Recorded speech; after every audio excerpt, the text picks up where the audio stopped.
प्यारे विद्यार्थियों, स्वागत है आपका एसआर सर की क्लास में। आज मैं आरबीएसई बोर्ड 12th का सीनियर सेकेंडरी एग्जाम 2025 का पॉलिटिकल साइंस का मोस्ट इम्पोर्टेंट क्वेश्चन पेपर लेकर के आया हूँ। इस प्रश्न पत्र की अवधि 3 घंटे 15 मिनट की रहेगी और इसका पूर्णांक 80 नंबर का है। देखिए, मैंने जितने भी पिछले जो बोर्ड एग्जाम हुए हैं 8वीं का, 10वीं का और 12वीं का, उसमें ऐसे बहुत सारे क्वेश्चन हैं जो 2012 से लेकर के 2024 तक 12 सालों में जितने भी हमारे बोर्ड के एग्जाम के पेपर हुए थे, उन सारे के सारे क्वेश्चन हमें इसी 2025 के बोर्ड एग्जाम में रिपीट होने को मिले। आज मैं 12th स्टूडेंट्स के लिए most important question paper.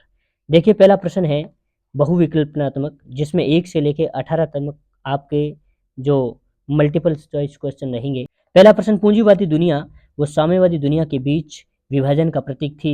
Option number अ रहेगा बर्लिन की दीवार। दूसरी बात आती है, यूरोपीय आर्थिक सहयोग संगठन की स्थापना कब हुई थी? वेरी इंपॉर्टेंट क्वेश्चन है। ऑप्शन नंबर स रहेगा 1948।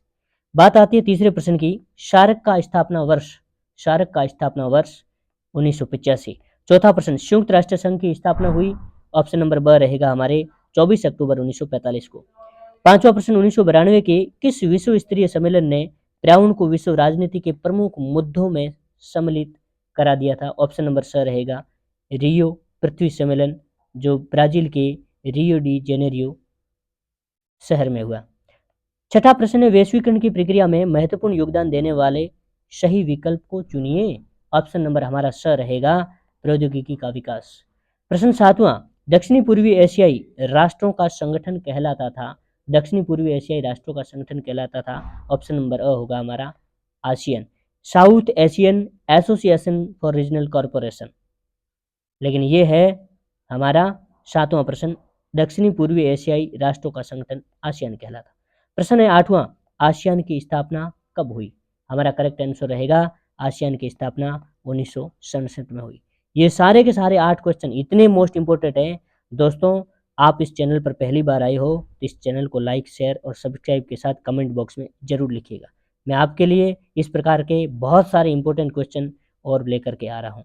देखिए, आपके सामने नवा प्रश्न है, स्वतंत्रता के पश्चात देश के समक्ष प्रस्तुत चुनौती थी। आजादी के पश्चात कौन सी चुनौती थी? ऑप्शन नंबर ब है राष्ट्र निर्माण की। 10वां प्रश्न, स्वतंत्र भारत की प्रथम स्वास्थ्य मंत्री कौन थी? ऑप्शन नंबर हमारा स रहेगा राजकुमारी अमृत कौर। बात आती है 11वां प्रश्न, भारत में पहला परमाणु परीक्षण पोखरण में कब हुआ था? ये पिछले कल वाले मैंने मोस्ट इंपोर्टेंट क्वेश्चन में भी करवाया है और उसमें मैंने पूछा था कि कहाँ पर हुआ था, किस डेट को हुआ, ऐसा बताया। लेकिन इसमें हमारे क्या होगा 11वीं में? ऑप्शन नंबर अ रहेगा सन 1974 में। 12वां प्रश्न, सन 1971 के भारत पाक युद्ध के पश्चात किस नए देश का जन्म हुआ? और इसका करेक्ट आंसर रहेगा ऑप्शन नंबर 12 का स हमारा बांग्लादेश। बात आती है 13वें प्रश्न की, मैनकाइंड एवं जन के संपादक कौन थे? ऑप्शन नंबर अ होगा राम मनोहर लोहिया। 14वां प्रश्न, गोवा भारत संघ का एक राज्य किस वर्ष में बना? ऑप्शन नंबर हमारा द रहेगा सन 1987 को। बात 15वें प्रश्न की है, इंदिरा साहनी केस का संबंध निम्नलिखित में से किस विषय से है?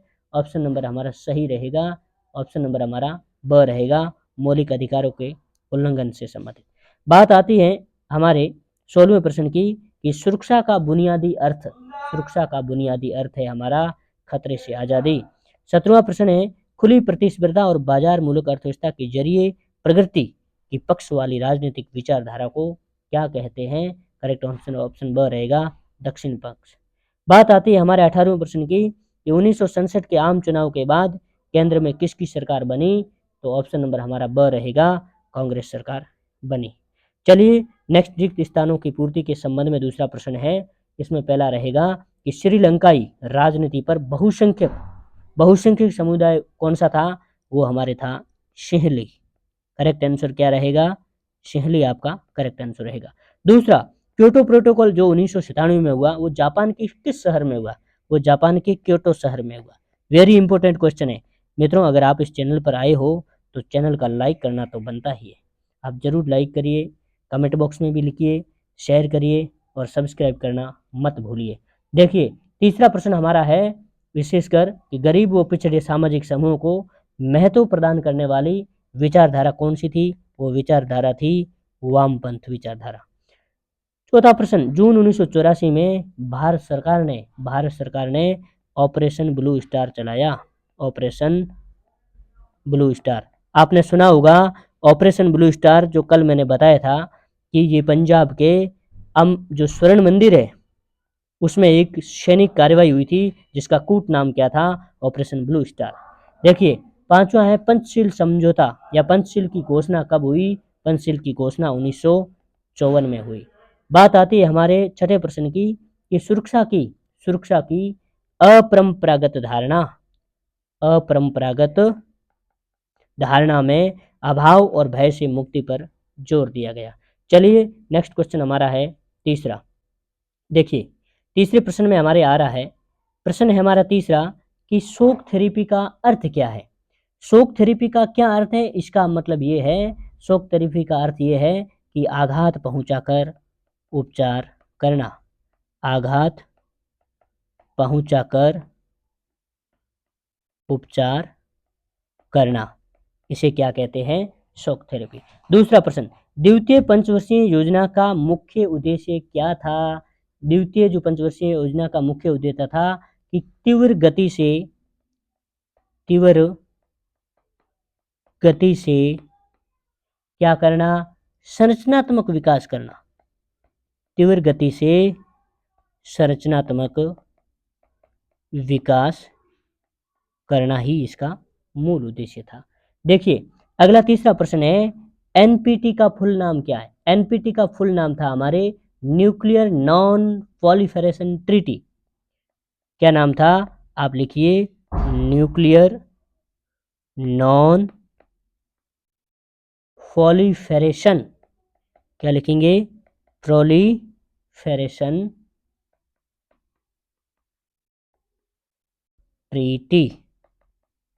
यानी अगला चौथा प्रश्न है, वैश्विक संपदा क्या है? वैश्विक संपदा से हमारा मतलब यह है कि ऐसी संपदा जिस पर किसी संप्रभु राष्ट्र का अधिकार नहीं होता, बल्कि वह संपूर्ण अंतर्राष्ट्रीय समुदाय साझे के तौर पर उसका प्रबंधन करता है। इसका मतलब वो किसी राष्ट्र विशेष की नहीं है, लेकिन ऐसी संपदा जो कैसी हो? अंतर्राष्ट्रीय समुदाय की हो। अंतर्राष्ट्रीय समुदाय का मतलब हमारा यही हो गया। अंतर्राष्ट्रीय समुदाय से बात है कि हमारी, कल मैंने बताया था कि वैश्विक संपदा में कौन कौन से आते हैं, 4 उदाहरण देने थे, तो हमने विशेषकर उदाहरण भी दिए थे, जिसमें 4 उदाहरण विशेषकर आप देखिए इस छोटे ऑब्जेक्टिव सवाल में मेरे करवाए हुए हैं कि समुद्री सतह ने इस प्रकार से चारों वायुमंडल सब। पंचशील के सिद्धांतों की घोषणा और कब और किसने की? पंचशील के सिद्धांतों की घोषणा, देखिए, पंचशील के सिद्धांतों की घोषणा 29 अप्रैल 1954 को की। और 1954 भारत के तब प्रधानमंत्री कौन थे? पंडित जवाहरलाल नेहरू। पंडित जवाहरलाल नेहरू। और किसके बीच में हुआ? पंडित जवाहरलाल नेहरू और चीन के प्रमुख थे। चीन के प्रमुख कौन थे? चाउ एन लाई। चाउ एन लाई के बीच इस प्रकार से संयुक्त रूप से पंचशील के सिद्धांतों की घोषणा की गई। तो 29 अप्रैल 1954 को पंडित जवाहरलाल नेहरू और चीन के प्रमुख कौन थे? चाउ एन लाई के बीच में पंचशील समझौता हुआ। छठा प्रश्न, पृथ्वी प्रेस से क्या अभिप्राय है? पृथ्वी प्रेस का मतलब भूतपूर्व जो देशी राजा महाराजाओं को दिया जाने वाला विशेष भत्ता। तो क्या था? भूतपूर्व देशी राजा महाराजाओं को दिया जाने वाला एक विशेष भत्ता, एक विशेष जो भत्ता दिया जाता था उसे क्या कहा जाता था? पृथ्वी प्रेस। देखिए, 7वां प्रश्न है, भारत में 7 बहनों के क्षेत्र में शामिल राज्य कौन से हैं? 7 बहनों के क्षेत्र में ये है हमारे एटीएम, आना, मम्मी। ये आप ट्रिक याद कर लोगे तो आपके सही हो जाएगा। ए का मतलब असम, टी का मतलब हमारे क्या होगा? टी का मतलब त्रिपुरा, एम का मतलब हमारे क्या होगा, एम का मतलब हम जो चाहे मणिपुर को मान ले, फिर अ का मतलब अरुणाचल प्रदेश, ना का मतलब नागालैंड, म का मतलब मणिपुर, मेघालय, मिजोरम, इस प्रकार करके हमारे कितने हो गए, ये 7 हो गए। इसका मतलब अ का मतलब हमारे क्या हो गया, असम, टी का मतलब हमने किससे ले लिया, त्रिपुरा से, और मी से अपन क्या ले लेंगे, मिजोरम, और इधर म से क्या ले लेंगे हम, मणिपुर ले लेंगे, क्या ले लेंगे, मणिपुर, मणिपुर मिजोरम तो हो गया। अब हमारे एक क्या रहा, मेघालय,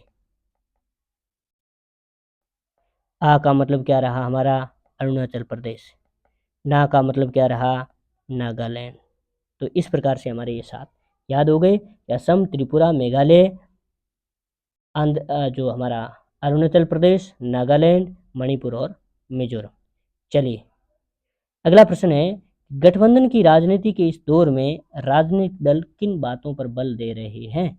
इसमें हमारा ये होगा कि इसमें विशेषकर विचारधारागत अंतर के स्थान पर सत्ता में हिस्सेदारी की बातों पर, विचारधारा में अंतर है, विचारधारा में अंतर होने पर वो ज़्यादा जोर दे रहे हैं, वो किस पर दे रहे हैं, सत्ता में हिस्सेदारी, इसके स्थान पर किस में जोर दे रहे हैं, सत्ता में हिस्सेदारी, विशेषकर सत्ता में हिस्सेदारी पर जोर देते हैं गठबंधन की राजनीति में।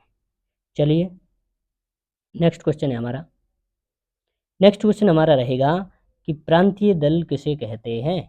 प्रांतीय दल का मतलब उस दल को कहते हैं जिनका संगठन और प्रभाव क्षेत्र प्रायः केवल एक राज्य या प्रदेश तक सीमित है, जिनका जो प्रभाव है, किसका, जिनका संगठन या प्रभाव दोनों का विशेषकर केवल एक राज्य यानी प्रदेश तक क्या है, सीमित है, और उसे ही हम क्या कहते हैं, उसे हम कहते हैं प्रांतीय दल।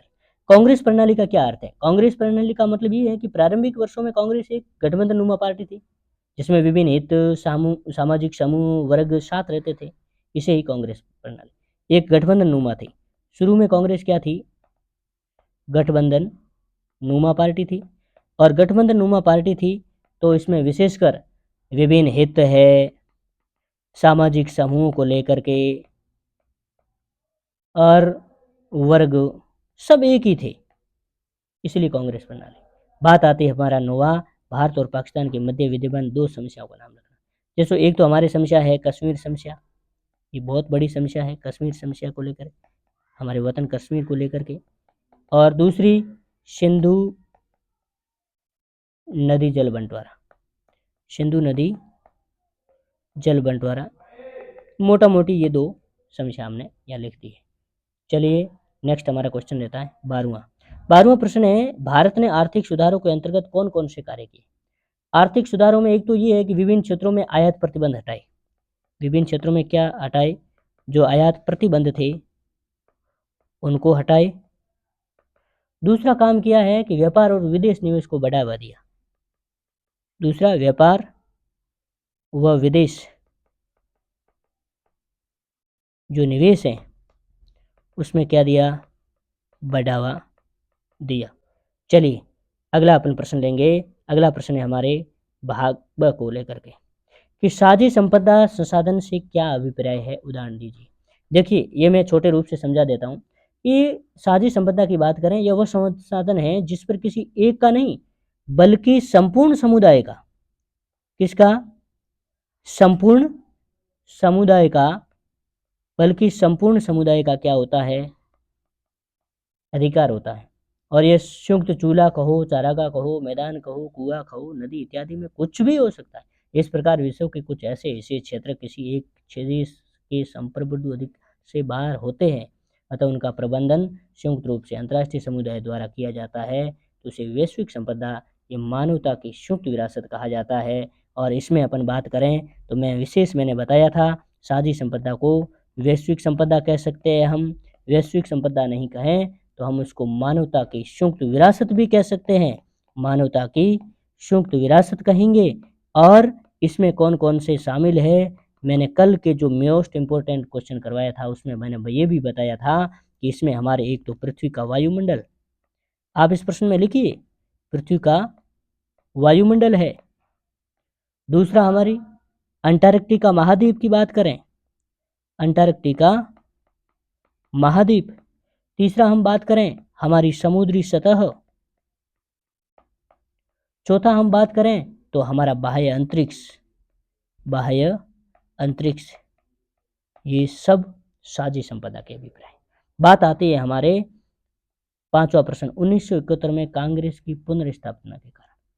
पुनर्स्थापना के कारण पहला हमारा कारण है कि इंदिरा गांधी का चमत्कारिक नेतृत्व। इंदिरा गांधी का चमत्कारिक नेतृत्व। दूसरा हमारा आता है गरीबी हटाओ का नारा, गरीबी हटाओ का नारा। तीसरा हमारा आता है वो कि इंदिरा गांधी की राजनीतिक हैसियत का अप्रत्याशित रूप से बढ़ावा। चौथा हमारा क्या रहेगा, यानी अप्रत्याशित रूप बढ़ना, अप्रत्याशित रूप बढ़ना। चौथा हम लिखेंगे ये समाजवादी नीतियां क्या रही हमारी, समाजवादी नीतियां। पांचवा अपन कर देंगे कांग्रेस के पास एजेंडा और कार्यक्रम था। कांग्रेस के पास क्या था, एजेंडा व कार्यक्रम। और अपन बात करें तो छठी बात में कहें तो कांग्रेस प्रणाली के भीतर तनाव और संघर्ष को पचा लेने की क्षमता। ब्राजील है, जर्मनी है, जापान है, दक्षिण अफ्रीका है, इसमें उभरती हुई ताकतों को भी शामिल करना पड़ेगा कि जिस, है ना। तो इस प्रकार से हमारा अगला प्रश्न हम लेंगे। अब छठा प्रश्न की बात करें, चलिए नेक्स्ट अगला छठा प्रश्न है कि सन 1977 के चुनाव में जनता पार्टी की विजय प्राप्ति के किन्हीं दो कारणों को लिखिए। देखो दो मोस्ट इंपोर्टेंट कारण हमारे यही रहेंगे। एक तो हमारे है जयप्रकाश नारायण, जेपी नारायण, जयप्रकाश नारायण का व्यक्तित्व, जयप्रकाश नारायण का व्यक्तित्व। जयप्रकाश नारायण इसमें एक करिश्माई व्यक्तित्व वाले थे, अपार जन समर्थन था, जनता पार्टी को जिताने में उनका महत्वपूर्ण योगदान रहा। और दूसरी बात थी हमारे इंदिरा गांधी की घटती लोकप्रियता, घटती लोकप्रियता। यानी गरीबी हटाओ के नारों के बावजूद भी 1971 के बाद में वर्षों में देश की सामाजिक आर्थिक दशा में कोई सुधार नहीं हुआ और इनकी लोकप्रियता, उनकी हठधर्मिता, न्यायपालिका से उनका टकराव ऐसे कारण थे जिनसे उनकी लोकप्रियता घटी। प्रश्न बात आती है हमारे सातवें की, श्रीलंका में जातीय संघर्ष के कोई चार कारण लिखिए। श्रीलंका में जातीय संघर्ष हुआ उसके कोई चार कारण लिखो। देखो श्रीलंका के जातीय संघर्ष में भारतीय मूल के तमिल प्रमुख भूमिका का निवारण कर रहे थे। उनके संगठन था लिट्टे की हिंसात्मक, जो तमिल थे उनके संगठन क्या था, लिट्टे। जो लिट्टे का हिंसात्मक कार्यों और आंदोलन की वजह से श्रीलंका को जातीय संघर्ष का सामना करना। लिट्टे की प्रमुख मांग ये थी कि श्रीलंका के एक क्षेत्र को अलग राष्ट्र बनाया जाए। लिट्टे की मांग क्या थी कि श्रीलंका को एक अलग राष्ट्र बनाया जाए, अलग राष्ट्र बनाया जाए। श्रीलंका की राजनीति पर बहुसंख्यक सिंहली समुदाय था, वहाँ का समुदाय हमने पढ़ा सिंहली समुदाय, और सिंहली समुदाय का वर्चस्व रहा कि तमिल सरकार और राजनेताओं पर उनके हितों की अनदेखी किए जाने का दोषारोपण किया। तो सिंहली राष्ट्रवादियों ने मान्यता की कि श्रीलंका में तमिलों के साथ कोई रियायत नहीं की जानी चाहिए क्योंकि श्रीलंका केवल सिंहली लोगों का है। और तमिलों के प्रति उपेक्षित व्यवहार से एक उग्र तमिल राष्ट्रवाद की आवाज बुलंद हुई। तो बात आती है हमारे सन 1983 के पश्चात उग्र तमिल संगठन लिबरेशन टाइगर्स ऑफ तमिल इलम। लिट्टे की फुल फॉर्म क्या है, ये वेरी इंपॉर्टेंट है, आप याद कर लो। लिट्टे की फुल फॉर्म आजकल आपके परीक्षा में आएगी, मैं कह रहा हूँ 100% आएगी, लिबरेशन टाइगर्स ऑफ तमिल इलम, लिबरेशन टाइगर ऑफ तमिल इलम। देश की सेना के साथ शस्त्रगत संघर्ष था। इस तमिल इलम अर्थात श्रीलंकाई तमिल इलम एक पृथक देश की मांग कर रहा था। यहाँ यह उल्लेखनीय है कि सन 2009 की बात आती है कि श्रीलंकाई सरकार द्वारा लिट्टे का सफाया कर दिए जाने के बाद उक्त स्थिति में बदलाव आ गया। बदलाव कब आया, 2009 में आया। लेकिन ये लिट्टे ने विशेषकर 1983 से अपन ने इस बच्चे ढंग से समझा। चलिए अगला आठवां प्रश्न लेते हैं। और देखिए वीडियो के लास्ट में मैं आपके सारे पीडीएफ है, सारे क्वेश्चन का पीडीएफ जो मेरे क्वेश्चन पे आंसर किए हुए हैं सबको मैं बढ़िया ढंग से बताऊंगा, आपके सामने होंगे। लेकिन अभी अच्छे ढंग से समझा देता हूँ, आप एक बार यहाँ पर रिपीट करिए, वहाँ पर आपको अच्छा रिवीजन हो जाएगा। देखिए दोस्तों, अगर आप इस चैनल पर आए हैं तो आपका एक लाइक तो बनता है, शेयर करिए, सब्सक्राइब करिए और कमेंट बॉक्स में जरूर लिखिए मुझे और क्या सुधार करना जरूर करूँगा। संयुक्त राष्ट्र परिषद में भारत की स्थायी सदस्यता के प्रश्न पर कई देशों को ऐतराज क्यों है, इसका कारण। अब देखो, पहला हम ऐतराज की बात करें तो भारत के पड़ोसी देश पाकिस्तान के साथ संबंध समस्या। पहला तो क्या है कि पड़ोसी देश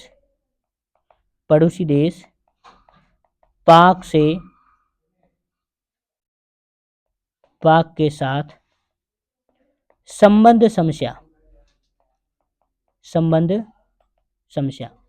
दूसरी बात आती है भारत के पास क्या है, परमाणु हथियार। तीसरी बात हमारी आती है पाकिस्तान के साथ संबंधों में कठिनाई के कारण भारत स्थायी सदस्य के रूप में प्रभावी नहीं होगा। कि भारत क्या नहीं बन पाया, भारत स्थायी सदस्य नहीं बन पाया, स्थायी सदस्य नहीं बन पाया। उसके बाद में बात आती है, चौथी बात है हमारी कि ब्राज़ील है, जर्मनी, जापान और दक्षिणी अफ्रीका में उभरती हुई ताकतों को शामिल करना पड़ेगा जिसका ये देश विरोध करते हैं। देखो, और पांचवी बात हमारी रहेगी, यदि सुरक्षा परिषद में किसी तरह का विस्तार किया जाए तो अफ्रीका और दक्षिणी अमेरिका को अवश्य प्रतिनिधित्व मिलना चाहिए क्योंकि इन महादेशों की मौजूद सुरक्षा परिषद में नुमाइंदगी नहीं है। तो ये मोटा मोटी ये 5 उदाहरण है। बात आती है हमारे 9वें प्रश्न के, भारत में आर्थिक नियोजन का महत्व बताइए। आर्थिक नियोजन की बात करें तो स्वतंत्रता के पश्चात भारतीय नेताओं के अनुभव किया कि देश का सामाजिक आर्थिक विकास एक योजनाबद्ध तरीके से किया जाए। तो पहला उनका यही था कि स्वतंत्रता के पश्चात देश का क्या करना चाहते थे, सामाजिक आर्थिक विकास करना चाहते थे। दूसरी बात आती है हमारी कि भारत के नेताओं ने भारत के चहुमुखी विकास के लिए योजना बनाई, उनको व्यवहार में लाकर निश्चित समय पर अनिवार्य सफलता करने का विचार किया और इस हेतु योजना आयोग की स्थापना की। दूसरी हो जाती है हमारे योजना आयोग की स्थापना। ये आर्थिक नियोजन के लिए किसकी स्थापना कर दी, योजना आयोग की स्थापना। देखिए, तीसरी हमारी बात रहती है कि सामाजिक आर्थिक विकास के लिए नियोजन का अत्यंत महत्व है क्योंकि विकास के लिए योजनाबद्ध तरीके से नियोजन ही अपनाए जाते हैं। तो इसमें हमारा क्या होगा कि योजनाबद्ध नियोजन क्या लेके आए, योजनाबद्ध नियोजन लेकर के आए। बात आती है हमारे चौथे प्रश्न में कि आर्थिक नियोजन का उद्देश्य देश की व्यापक जो आर्थिक असंतुलन है उसको समाप्त करना और राष्ट्रीय आय में वृद्धि हो और लोगों का जीवन स्तर क्या हो, ऊंचा हो। अगला हमारे इसमें क्या रहेगा कि वो राष्ट्रीय आय में क्या करना चाहते थे, वृद्धि, राष्ट्रीय आय में वृद्धि।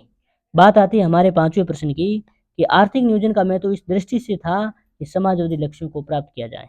कैसे लक्ष्यों को, कि समाजवादी लक्ष्यों को प्राप्त करें या प्राप्त किया जाए। चलिए बात करते हैं हमारे 10वें प्रश्न की। देखिए, 10वें प्रश्न में हमारा प्रश्न आया हुआ है कि गैर पारंपरिक सुरक्षा को खतरे के किन्हीं 4 स्रोतों से वर्णन कीजिए। गैर पारंपरिक में पहला हमारा आ जाएगा तो वो है वैश्विक तापवृद्धि, वैश्विक तापवृद्धि। दूसरा हमारे आएगा शरणार्थी समस्या, शरणार्थी समस्या। तीसरा हमारे आएगा अंतर्राष्ट्रीय आतंकवाद, अंतर्राष्ट्रीय आतंकवाद। और इसके बाद में बात करें तो हमारे चौथा क्या रहेगा, देखो चौथे में अपन बात करें तो हमारा विशेषकर रहेगा प्रदूषण या पर्यावरण शरण, प्रदूषण या पर्यावरण शरण। ये मोटा मोटी हमारे क्या है, गैर पारंपरिक सुरक्षा के खतरे हैं। देखिए, अगला 11वां प्रश्न है कि 1971 में हुई बांग्लादेश युद्ध के किन्हीं 4 परिणामों को लिखिए। अब देखो, 1971 में एक तो परिणाम ये निकला कि शिमला समझौता हुआ, हमारे शिमला समझौता। यह युद्ध शिमला समझौते से समाप्त हुआ। इंदिरा गांधी और जुल्फिकार अली भुट्टो के बीच में यह समझौता हुआ था, शिमला समझौता। दूसरी बात आती है हमारे बांग्लादेश के रूप में एक स्वतंत्र राष्ट्र उदय हुआ। बांग्लादेश क्या बन गया, एक स्वतंत्र राष्ट्र बना। स्वतंत्र राष्ट्र कौन बना, बांग्लादेश एक स्वतंत्र राष्ट्र बन गया। तीसरी बात आती है कि अधिकांश भारतीयों ने इसे गौरव की घड़ी के रूप में देखा, माना कि भारत एक सैन्य पराक्रम पर बल क्योंकि भारत का एक प्रकार से क्या था कि सैन्य पराक्रम, भारत सैन्य पराक्रम प्रबल, सैन्य पराक्रम में क्या हो गया, भारत प्रबल हो गया था। चौथी बात करें कि भारत की जो प्रधानमंत्री इंदिरा गांधी थी, तो 1971 के चुनाव, लोकसभा चुनाव में उन्हें विजय मिली, और 1971 की जंग के बाद इंदिरा गांधी की लोकप्रियता को 4 चांद लगे। तो इस युद्ध के बाद अधिकतर राज्यों में विधानसभा के चुनाव हुए और अनेक राज्यों में कांग्रेस पार्टी बड़े बहुमत से जीती थी। ये हमारे 4 परिणाम रहे, किसकी वजह से 1971 में बांग्लादेश एक स्वतंत्र राष्ट्र बन गया। तो इसके ये पहला समझौते के समाप्त, युद्ध समाप्त हो गया, एक स्वतंत्र राष्ट्र के रूप में बांग्लादेश बन गया, और भारत में जो सैन्य पराक्रम प्रबल वो बढ़ गया था। और इंदिरा गांधी भी देश में जब उसी समय जीती, तो उनका कांग्रेस का भी अपने आप में बहुत बड़ा बहुमत मिला। बात आती है हमारा 12वां प्रश्न कि मिजो पर्वतीय क्षेत्र में अलगाववादी जो आंदोलन है उस जन समर्थन क्यों मिला, क्यों मिलने लगा, इस समस्या का समाधान कैसे निकला। देखो, आज़ादी के बाद में मिजोरम पर्वतीय क्षेत्र एक असम एक स्वायत्त जिला बना है, जिसमें कुछ मिजो लोग रहते हैं और अपने आप को भारत संघ का नहीं मानते हैं। लेकिन साथ में 1959 में बात करें तो मिजो पर्वतीय इलाकों में अकाल पड़ा था। मिजो पर्वतीय अकाल कब पड़ा था इलाके में, 1959 में।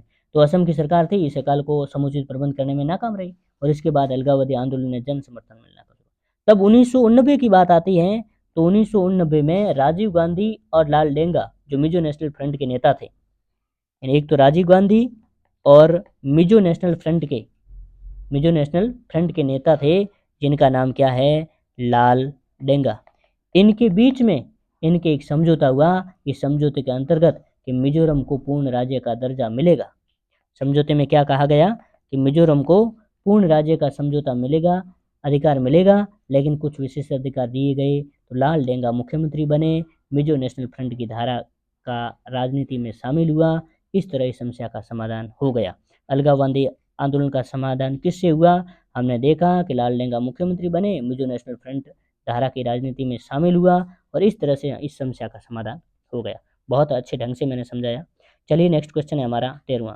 देखिए मित्रों, आपको मैंने बढ़िया मेरी पूरी मेहनत के साथ में समझाने का प्रयास कर रहा हूँ। वेरी इंपॉर्टेंट क्वेश्चन है, कल के एग्जाम में मैं कर रहा हूँ 100% आप देख लीजिए। मैंने ये राजनीति के 3 जो आपके मॉडल पेपर डाले हैं, विशेष इंपॉर्टेंट क्वेश्चन पेपर डाले हैं, ये तीनों के तीनों लगभग आपके 80% क्वेश्चन है वो रिपीट हो जाएंगे। 100% मैं कहता हूँ 80%। चलिए बात आती है हमारे 13वें प्रश्न की कि सन 1990 के दशक में कांग्रेस के पतन के प्रमुख कारणों पर प्रकाश डालें। पहला तो ये था कि अन्य पिछड़ा वर्ग जो ओबीसी के कारण मंडल और कमंडल की राजनीति कुछ समय तक देश में क्षितिज छा पड़ गई थी, अन्य पिछड़ा वर्ग को लेकर के। पहला कारण यही रहा हमारा, अन्य पिछड़ा वर्ग को लेकर के। अब बात आती है दूसरे कारण की कि देश में बहुदलीय प्रणाली और गठबंधन राजनीति की बड़ी लोकता है। ये देश में क्या आ गई, बहुदलीय, यानी कहें तो गठबंधन की क्या आ गई, राजनीति आ गई। तीसरी बात है हमारी जो बहुजन समाज पार्टी है, बहुजन समाज पार्टी बसपा है, उसका जन्म हो गया, उदय हुआ, विकास होना। चौथी बात आती है हमारे कि प्रांत क्षेत्रों में दलों का उदय तो हुआ, लेकिन अनेक वर्ग समूह का कांग्रेस से हटकर अन्य बड़े राजनीतिक दलों से जुड़ना, यानी क्या हो गए कि ऐसे दल जो जुड़े तो वो कांग्रेस से हटकर किससे जुड़े, अन्य राजनीतिक दलों से जुड़ गए, अन्य जो राजनीतिक दल से उनसे जुड़ा होना। पांचवी बात यह है कि कुछ राजनीतिक दलों द्वारा सांप्रदायिकता की राजनीति में सफल होना। कौन सी राजनीति में, सांप्रदायिकता की राजनीति में सफल होना। और छठी बात आती है कि 1971 में जो बड़ी संख्या में बांग्लादेशियों का आगमन हुआ, वोट की राजनीति के कारण उनका वापसी के बारे में टालम टोल की राजनीति हुई। बात आती है हमारे अग्रणी साथियों की कि 1984 में जो सिख दंगे और उससे पूर्व अमृतसर के स्वर्ण मंदिर में सैन्य बलों का प्रवेश यानी ऑपरेशन ब्लू स्टार की घटना, ये विशेषकर ऑपरेशन ब्लू स्टार। नेक्स्ट हमारा आता है भाषा को लेकर के कि आसियान विजन 2020, आसियान विजन 2020 के मुख्य बातों का बारे में बताइए। देखो, आसियान विजन एक महत्वपूर्ण क्षेत्रीय संगठन है। इसके विजन दस्तावेज 2020 में अंतर्राष्ट्रीय समुदाय में आसियान की एक बहुमुखी भूमिका को प्राथमिकता दी गई। पहला इसमें क्या था, आसियान का विजन कि अंतर्राष्ट्रीय समुदाय में आसियान की एक बहुमुखी भूमिका। पहला तो क्या रखा कि अंतर्राष्ट्रीय समुदाय में आसियान की क्या थी, बहुमुखी भूमिका। कैसी भूमिका, बहिर्मुखी भूमिका। चलिए बहिर्मुखी भूमिका। दूसरी बात आती है कि आसियान द्वारा टकराव की जगह बातचीत द्वारा समस्या को हल निकालना। आसियान ने किसकी जगह बातचीत इसकी जगह बातचीत द्वारा क्या किया उन्होंने, समस्याओं का हल। बातचीत द्वारा समस्याओं का हल। तीसरी बात आती है कि आसियान की असली ताकत थी अपने सदस्य देश, सहभागी सदस्यों, बाकी गैर क्षेत्रीय संगठनों के बीच निरंतर संवाद और परामर्श करने की नीति। इन सब के साथ में वो क्या कर रहे थे, संवाद और परामर्श करने की नीति। यह आसियान की बड़ी विशेषता थी। अगली है कि आसियान एशिया का एकमात्र ऐसा क्षेत्रीय संगठन है जो एशियाई देशों और विश्व शक्तियों को विशेषकर राजनीतिक और सुरक्षा के मामले में चर्चा के मंच उपलब्ध कराना। एशियान ने किसका मंच उपलब्ध कराया, चर्चा का मंच उपलब्ध करवाया। चर्चा का मंच का मतलब ये है, चर्चा के मतलब से हमारे मंच का मतलब यही है कि सुरक्षा के मामलों से लेके विश्व की जो शक्तियों का राजनीतिक मामलों से लेकर के एशियाई देशों के बीच में एक चर्चा का मंच स्थापित किया। देखिए अगला हमारा बात करते हैं तो बात आती है हमारे 15वें प्रश्न की कि सन 1974 की रेल हड़ताल क्यों हुई और इसके परिणाम क्या थे। और इसके अथवा में एक और भी है कि देश में आपातकालीन लगाने के दो प्रमुख कारण बताओ। पहला कारण ये है कि 1974 की बात है कि 1974 में जनवरी माह में गुजरात के छात्रों ने जो खाद्य तेल अन्य आवश्यक वस्तुओं की बढ़ती कीमत और उच्च पदों पर जारी भ्रष्टाचार के खिलाफ आंदोलन छेड़ दिया। छात्र आंदोलन में बड़ी राजनीतिक पार्टियों में शरीक हुई। इसमें आंदोलन के विकराल रूप धारण हुआ। ऐसे में गुजरात के राष्ट्रपति ने शासन लगा दिया गया और इस आंदोलन की बागडोर मोरारजी देसाई के हाथों में थी। किसके हाथों में थी, मोरारजी देसाई के हाथों में थी। और 1974 के मार्च माह में बढ़ती हुई कीमतें, खाद्यान्नों में अभाव, बेरोजगारी, भ्रष्टाचार के खिलाफ बिहार में छात्रों ने आंदोलन छेड़ दिया। जयप्रकाश नारायण ने बिहार कांग्रेस सरकार को बर्खास्त करने की मांग कर दी। दूसरा हमारी बात आई तो वो बात आती है हमारा 12 जून 1975 का दिन। इलाहाबाद उच्च न्यायालय में न्यायाधीश जगमोहन लाल सिन्हा ने एक फैसला सुनाया कि उन्होंने लोकसभा के लिए इंदिरा गांधी के निर्वाचन को असंवैधानिक करा दिया। उच्च न्यायालय के इस फैसले का मतलब यह था कि कानूनन अब इंदिरा गांधी सांसद नहीं रही, क्योंकि 24 जून 1975 को सर्वोच्च न्यायालय ने उच्च न्यायालय के इस फैसले पर आंशिक स्थगनादेश सुनाते हुए कहा कि जब तक इस फैसले को लेकर अपील की सुनवाई नहीं होती तब तक इंदिरा गांधी सांसद बनी रहेगी, लेकिन वे लोकसभा की कार्यवाही में भाग नहीं ले सकते। इस प्रकार से ये वेरी इंपॉर्टेंट क्वेश्चन है। बात आती है हमारे 16वें प्रश्न के। 16वें प्रश्न है विश्व व्यापार संगठन की स्थापना और उद्देश्य को बताइए। और दूसरा है आपके मतानुसार भारत संयुक्त संघ सुरक्षा परिषद का स्थायी सदस्य होना चाहिए। अपने मत को प्रकट कीजिए। देखो आज भारत विश्व के प्रमुख शक्तिशाली देशों में गिना जाता है, लेकिन हमारी बात आती है सुरक्षा परिषद की, तो स्थायी सदस्यता प्राप्त करने के लिए भारत क्या हो गया, भारत के पास एक तो ये है सबसे बड़ा लोकतांत्रिक देश है। विश्व का सबसे बड़ा क्या है, लोकतांत्रिक देश है। दूसरा क्या है, भारत बड़ी आबादी वाला है, बड़ी आबादी वाला देश है। तीसरा है संयुक्त राष्ट्र के शांति बहाल करने के प्रयासों में भारत लंबे समय से ठोस भूमिका निभा रहा है।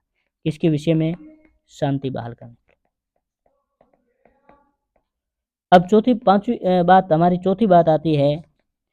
चौथी बात है हमारे कि भारत अंतर्राष्ट्रीय परिदृश्य पर एक बड़ी आर्थिक शक्ति बनकर रहा है। भारत क्या बन रहा है, आर्थिक शक्ति बन रहा है। उसके बाद में हमारी बात आती है इस विषय को लेकर के कि भारत संयुक्त राष्ट्र के बजट में नियमित रूप से अपना योगदान दिया है। किसके, संयुक्त राष्ट्र के बजट में। बजट किसके बजट में, संयुक्त राष्ट्र संघ के बजट में। छठी बात आती है हमें कि भारत सदैव शीत युद्ध सैन्य गुटबंदी का विरोध किया। किसका विरोध किया, शीत युद्ध का और सैन्य गुटबंदी का भारत ने क्या किया, हमेशा विरोध किया है। सातवीं बात आती है हमारी भारत की सदैव संस्कृति है।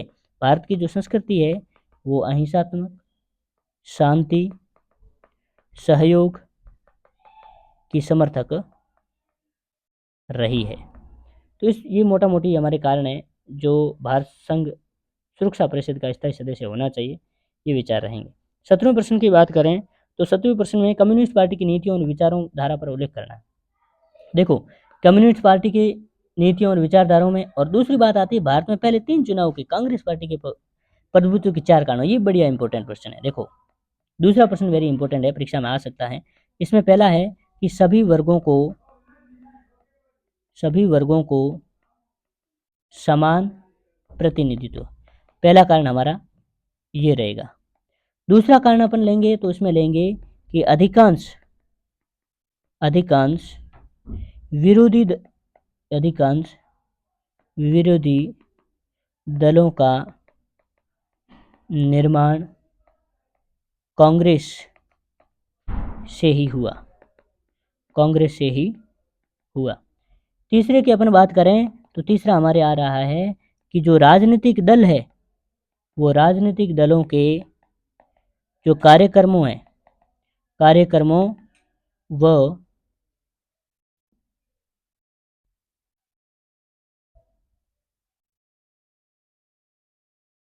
राजनीतिक दलों के कार्यक्रमों व नीतियों में समानता होना। और इसका जो चौथा कारण है वो ये है कि सन 1967 के पश्चात केंद्र में कांग्रेस का प्रभुत्व। किसका प्रभुत्व? कांग्रेस का प्रभुत्व। कब से? 1967 के पश्चात। चलिए नेक्स्ट हम लेते हैं 18वां क्वेश्चन। भाग द का हमारा 18वां क्वेश्चन है, बहुत बड़ा प्रश्न है। इस 18वें प्रश्न में हमारे क्या बताया गया है कि 18वें प्रश्न में हमारे है कि सोवियत संघ का विघटन नहीं होता तो विश्व ध्रुवीय बना रहता, ऐसी दशा में विश्व राजनीति पर क्या प्रभाव पड़ता। दूसरा वेरी इंपॉर्टेंट है कि द्वितीय विश्व युद्ध के पश्चात सोवियत संघ की एक महाशक्ति बनाने में कौन कौन से कारक सहायक रहे, सविस्तार से बताओ। अब देखो, द्वितीय विश्व युद्ध के पश्चात अधिकांश शक्तियां कमजोर हो गई थी। समस्त विश्व में संयुक्त राज्य अमेरिका और सोवियत संघ ऐसे देश बचे जो अब महाशक्ति कहे जाने लगे। इस प्रकार द्वितीय विश्व के पश्चात विश्व प्रदेश पर केवल दो ही शक्तियां रही, एक तो संयुक्त राज्य अमेरिका, दूसरा सोवियत संघ। तो अंतर्राष्ट्रीय राजनीति में प्रभावशाली थे। इन दोनों की महाशक्तियां बनाने के अनेक कारकों का योगदान रहा है। द्वितीय विश्व युद्ध के पश्चात सोवियत संघ एक महाशक्ति बनने के हमारे जो कारण रहे हैं, पहला ये है कि संयुक्त राज्य अमेरिका की सोवियत संघ की अर्थव्यवस्था में विश्व के अन्य देशों की तुलना में बहुत अधिक विकसित अवस्था होना। पहला तो क्या था कि संयुक्त राज्य अमेरिका की जो अर्थव्यवस्था है वो एक प्रकार की किस प्रकार की बन गई, विकसित बन गई। और दूसरी बात आती है कि द्वितीय विश्व युद्ध के पश्चात सोवियत संघ की जो संचार प्रणाली थी उनमें अनेक परिवर्तन आए। और सबसे बड़ी बात क्या है, सोवियत संघ की संचार प्रणाली।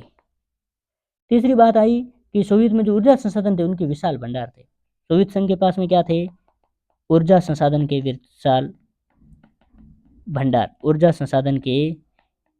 भंडार थे। विशाल भंडार होना जिसमें खनिज थे, लोहा, इस्पात, मशीनरी आदि। चौथी बात आती है कि सोवियत संघ में यातायात के साधनों का पर्याप्त विकास, यातायात विकास था। यातायात साधनों का क्या था? विकास। ये किसके पास में था? सोवियत संघ के पास। अब पांचवी बात आती है विशेषकर कि सोवियत का जो घरेलू उपभोक्ता भी बहुत अधिक उन्नत अवस्था में था। सोवियत का जो घरेलू उपभोक्ता क्या था? संपन्न था।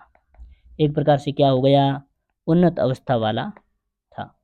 उसके बाद में अपन बात करें तो एक हमारा विशेषकर ये रहता है इसमें कि सोवियत संघ की सरकार ने अपने जो नागरिकों की बुनियादी सुविधाएं थी वो प्रदान कर रखी थी।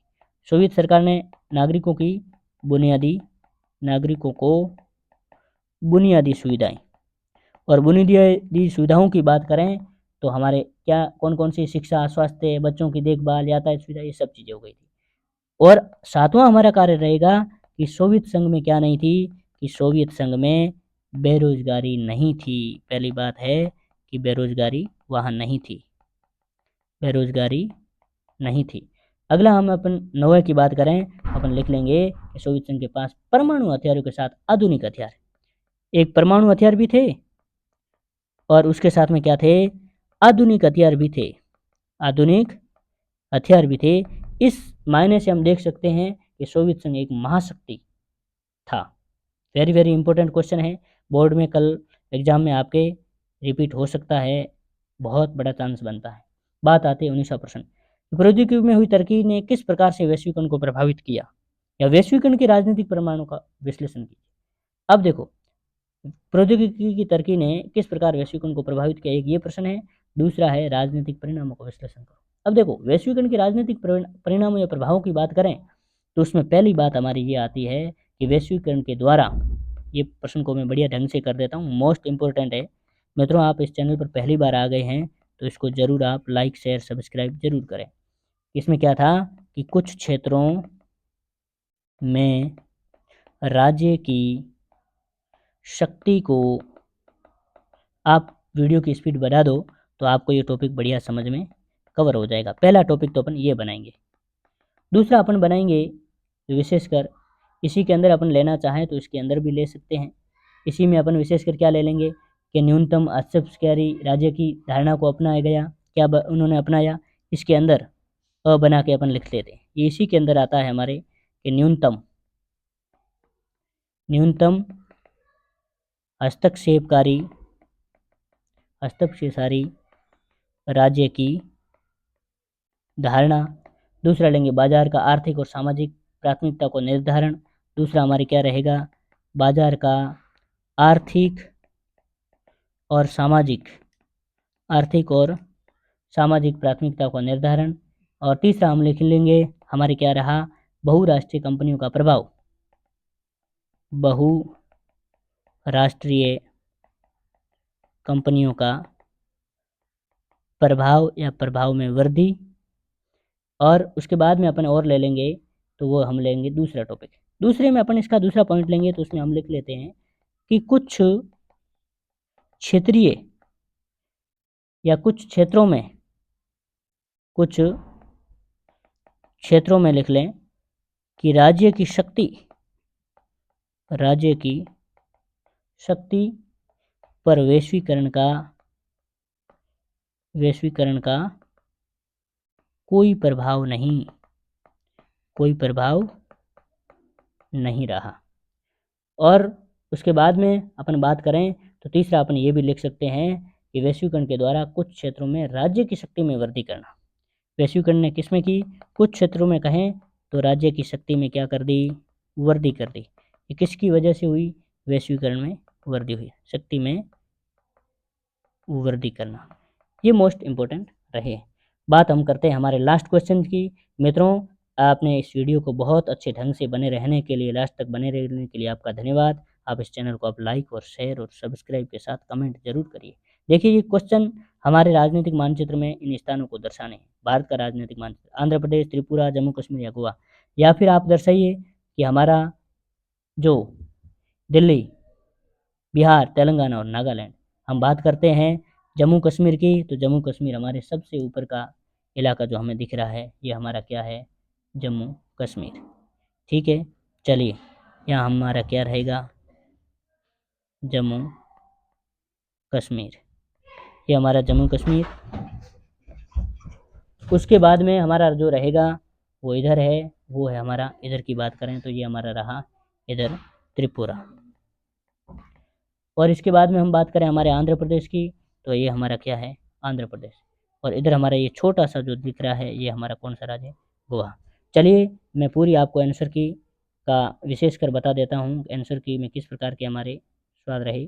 खंड अ की बात करें तो आप देखिए यहाँ पर टोटल 18 के 18 क्वेश्चन मैंने समझा रखे हैं।